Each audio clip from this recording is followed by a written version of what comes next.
Hi ಸ್ನೇಹಿತರೆ, ನಮಸ್ಕಾರ ಎಲ್ಲರಿಗೂ. ನಾಡ ಕಚೇರಿ ವೆಬ್ಸೈಟ್ನಲ್ಲಿ ಪಾಣಿ ಮತ್ತು ಕಾಸ್ಟ್ ಇನ್ಕಮು ಮತ್ತು ಇನ್ನಿತರ ಬೇರೆ ಬೇರೆ ಅಪ್ಲಿಕೇಶನ್ ಯಾರು ಹಾಕ್ತಾ ಇದ್ದಾರೆ ಭೂಮಿ ವ್ಯಾಲೆಟ್ನಲ್ಲಿ ಅಂಥವ್ರಿಗೆ ಹೊಸ ಅಪ್ಡೇಟ್ ಬಂದಿದೆ. ಇಲ್ಲಿ ನೋಡ್ತಾ ಇದ್ದಾರೆ ಇಂಪಾರ್ಟೆಂಟ್ ಅಪ್ಡೇಟ್ಸ್ ಅಂತ ಬಂದಿದೆ. ಲಾಗಿನ್ ಮಾಡ್ಕೋವಾಗ ಎಲ್ಲರಿಗೂ ಕೂಡ ಇವತ್ತಿನಿಂದ ಶೋ ಆಗ್ತಾ ಇದೆ. ನಿನ್ನೆ 23 ತಾರೀಕು, ಸೊ ನಿನ್ನೆ ಬರ್ತಾ ಇದ್ದಿಲ್ಲ. ಸೊ ಇವತ್ತು ಬೆಳಗ್ಗೆಯಿಂದ ಇದು ತೋರಿಸ್ತಾ ಇದೆ. ಸೊ ಎಲ್ಲರೂ ಕಂಪಲ್ಸರಿಯಾಗಿ KYC ಮಾಡಲೇಬೇಕು ಈ ಒಂದು ಭೂಮಿ ವ್ಯಾಲೆಟ್ಗೆ ಅಂತ ಮಾಡಿದ್ದಾರೆ. ಯಾರ್ಯಾರು ಒಂದು ಭೂಮಿ ವ್ಯಾಲೆಟ್ ಯೂಸ್ ಮಾಡ್ತಾ ಇದ್ದಾರೆ ಕಂಪಲ್ಸರಿ ಅವರು ವ್ಯಾಲೆಟನ್ನು KYCಯನ್ನು ಮಾಡ್ಕೊಳ್ಳೇಬೇಕು.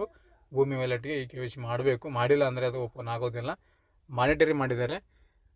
KYC ಮಾಡಿದರೆ ಮಾತ್ರ ಈ ಒಂದು ವೆಬ್ಸೈಟ್ ಓಪನ್ ಆಗುತ್ತಿಲ್ಲ, ಅಂದರೆ ನಿಮಗೆ ಓಪನ್ ಆಗೋದಿಲ್ಲ. ಸೊ ಇಲ್ಲಿ ನೋಡ್ತಾ ಇದ್ದೀರಲ್ಲ, ಈ ರೀತಿಯಾಗಿ ತೋರಿಸ್ತಾ ಇದೆ. 23/6/25ರಿಂದ ಜಾರಿಗೆ ಬರುವಂತೆ ಅಳವಡಿಸಲಾಗಿದೆ ಅಂತ ಕೊಟ್ಟಿದ್ದಾರೆ. ಕಂಪಲ್ಸರಿ KYC ಕಡ್ಡಾಯ ಅಂತ ಕೂಡ ಕೊಟ್ಟಿದ್ದಾರೆ. ಮತ್ತು 2 ಅಂಶದ ದೃಢೀಕರಣ ಇರುತ್ತೆ ಅಂತ ಕೊಟ್ಟಿದ್ದಾರೆ. ಒಟ್ಟು 2 ಸ್ಟೆಪ್ ಇದ್ದಾವೆ. ನೀವು ಇದು ಪಾಸ್ವರ್ಡ್ ಹಾಕಿ ಲಾಗಿನ್ನು ಮತ್ತು OTP ಆಗಿ ಲಾಗಿನನ್ನು ಮಾಡ್ಕೋಕ್ಕೆ ಅವಕಾಶನ ಕೊಟ್ಟಿದ್ದಾರೆ. ಮೊದಲಿಗೆ ಯೂಸರ್ ಐಡಿ ಪಾಸ್ವರ್ಡ್ ಹಾಕಿ ಮತ್ತು ನಿಮಗೆ ಪ್ರೊಸೀಡ್ ಅಂತ ಕೊಟ್ಟಾಗ KYC ಕಂಪಲ್ಸರಿ ಮಾಡಿ ಅಂತ ಬರುತ್ತೆ. ಸೊ ಅದನ್ನು ಸ್ಟೆಪ್ ಬೈ ಸ್ಟೆಪ್ ಆಗಿ ನಿಮಗೆ ಈ ವಿಡಿಯೋದಲ್ಲಿ ತೋರಿಸ್ತಾ ಹೋಗ್ತೀನಿ ಯಾವ ರೀತಿ ಅಂತ. ಬನ್ನಿ ವಿಡಿಯೋನ ಸ್ಟಾರ್ಟ್ ಮಾಡೋಣ.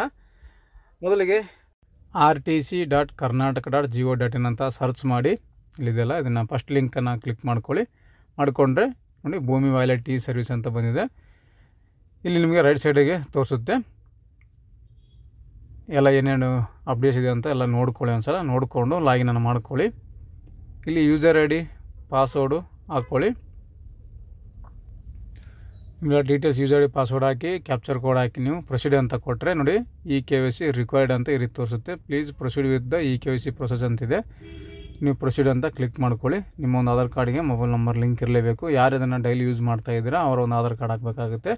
ನೋಡಿ ಪ್ರೊಸೀಡ್ ಅಂತ ಕೊಟ್ಟ ನಂತರ ಇಲ್ಲಿ ಎಂಟರ್ ಆಧಾರ್ ನಂಬರ್ ಅಂತ ಬರ್ತಾ ಇದೆ. ಇಲ್ಲಿ ನೋಡಿ, ಇಲ್ಲಿ ನಿಮ್ಮ ಒಂದು ಭೂಮಿ ವ್ಯಾಲೆಟ್ ಯಾರು ಯೂಸ್ ಮಾಡ್ತಾ ಇದ್ದೀರಾ ಅವರ ಒಂದು ಆಧಾರ್ ಕಾರ್ಡ್ ನಂಬರನ್ನು ಇಲ್ಲಿ ಎಂಟ್ರ್ ಮಾಡಬೇಕು.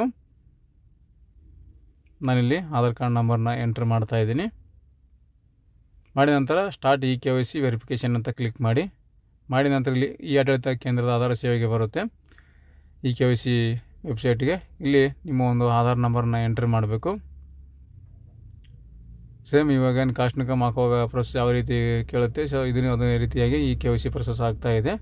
ಸೊ ನಿಮ್ಮೊಂದು ಆಧಾರ್ ಕಾರ್ಡ್ ಹಾಕಿ ಕನ್ಸೆಂಟನ್ನು ಟಿಕ್ ಮಾಡ್ಕೊಳ್ಳಿ. ಟಿಕ್ ಮಾಡ್ಕೊಂಡು ಕೆಳಗಡೆ OTP ಅಂತ ಟಿಕ್ ಮಾಡಿಕೊಂಡು OTP ಪಡೆಯಿರಿ ಅಂತಿದೆ ನೋಡಿ, ಅದರ ಮೇಲೆ ಕ್ಲಿಕ್ ಮಾಡಿ ನಿಮ್ಮ ಒಂದು ಆಧಾರ್ ಕಾರ್ಡಿಗೆ ಲಿಂಕ್ ಇರುವ ಮೊಬೈಲ್ ನಂಬರ್ಗೆ OTP ಬರುತ್ತೆ. ಓಕೆ ಅಂತ ಕ್ಲಿಕ್ ಮಾಡಿ ಬಂದಿರುವ OTPಯನ್ನು ಇಲ್ಲಿ ಎಂಟ್ರ್ ಮಾಡಬೇಕು.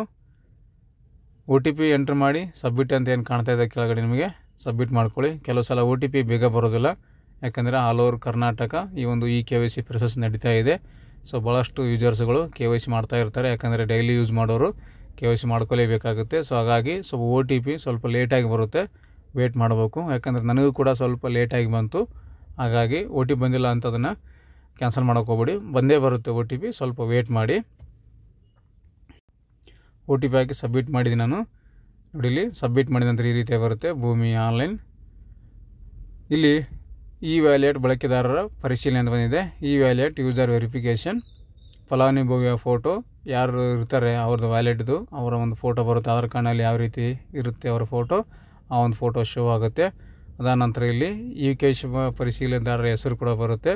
ಅವರ ಹೆಸರು, ಅವರ ಒಂದು ಆಧಾರ್ ಕಾರ್ಡ್ ನಂಬರ್ಲ ಕೊನೆಯ 4 ಡಿಜಿಟು ಮತ್ತು ಜೆಂಡರ್ ತೋರಿಸುತ್ತೆ, ಹುಟ್ಟಿದ ದಿನಾಂಕ ಬರುತ್ತೆ, ಡೇಟ್ ಆಫ್ ಬರ್ತು ಮತ್ತು ಅವರ ಒಂದು ಸಂಪೂರ್ಣ ಅಡ್ರೆಸ್ಸು. KYC ವೆರಿಫಿಕೇಷನ್ ಸಕ್ಸಸ್ಫುಲ್ ಅಂತ ಬಂದಿದೆ. ಮತ್ತು ಇಲ್ಲಿ ಮೊಬೈಲ್ ನಂಬರು ನೋಂದಾಯಿಸಿದ ನಂತರ ಪ್ರತಿ ಬಾರಿ ಲಾಗಿನ್ ಮಾಡುವಾಗ ಪಾಸ್ವರ್ಡ್ ಜೊತೆಗೆ OTP ಕಳಿಸಲಾಗುತ್ತೆ ಅಂತ ನೋಡಿ ಕೆಳಗಡೆ ಎಲ್ಲೋ ಇದರಲ್ಲಿ ಬರ್ತಾ ಇದೆ ನೋಡಿ.